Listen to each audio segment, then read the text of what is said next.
In the quiet English city of Gloucester, there's a street named Cromwell Street. For years, number 25 was just another house, unremarkable from the outside.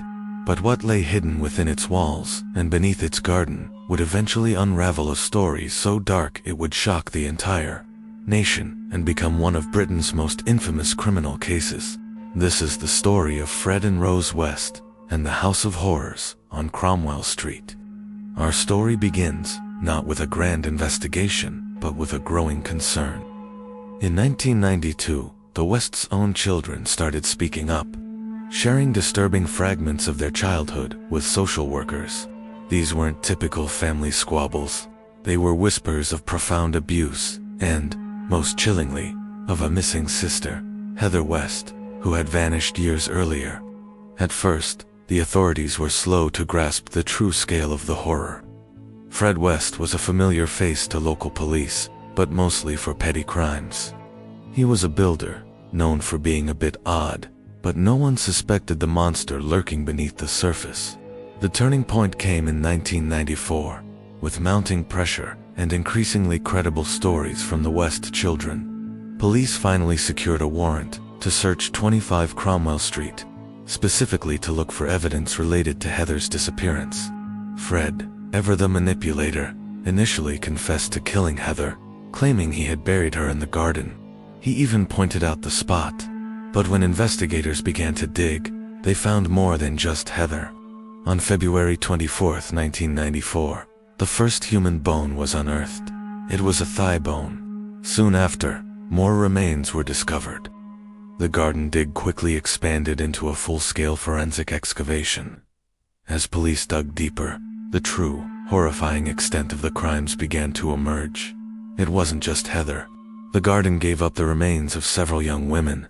The search then moved inside the house.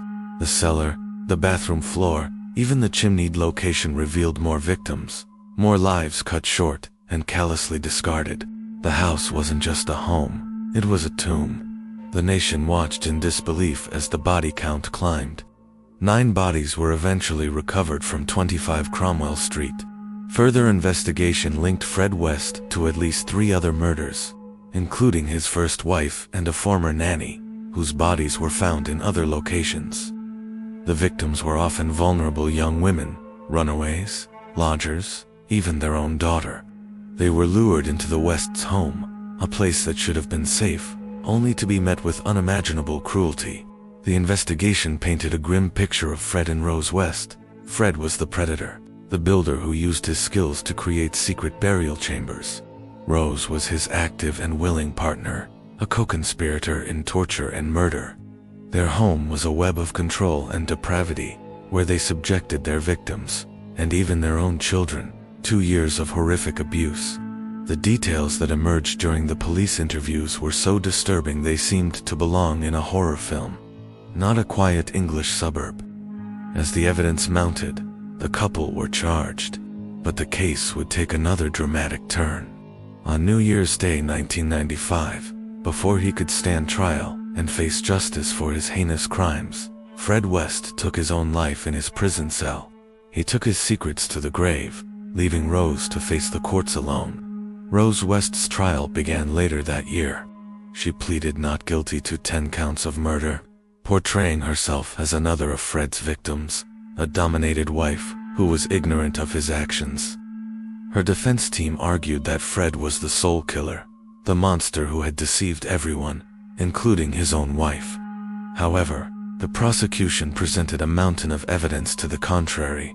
They had testimony from the West children, who bravely spoke about Rose's active participation in the abuse and cruelty. Forensic evidence and the sheer logistics of the crimes made it clear that Fred could not have acted alone. The jury saw through her lies.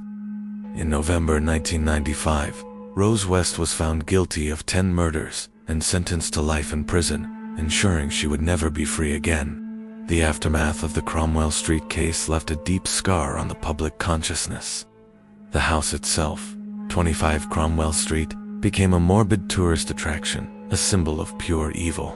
In 1996, to prevent it from becoming a permanent shrine to the West's crimes and to allow the community to heal, the house was demolished. Today, a public walkway stands where the House of Horrors once was, a quiet path that belies the dark history buried beneath.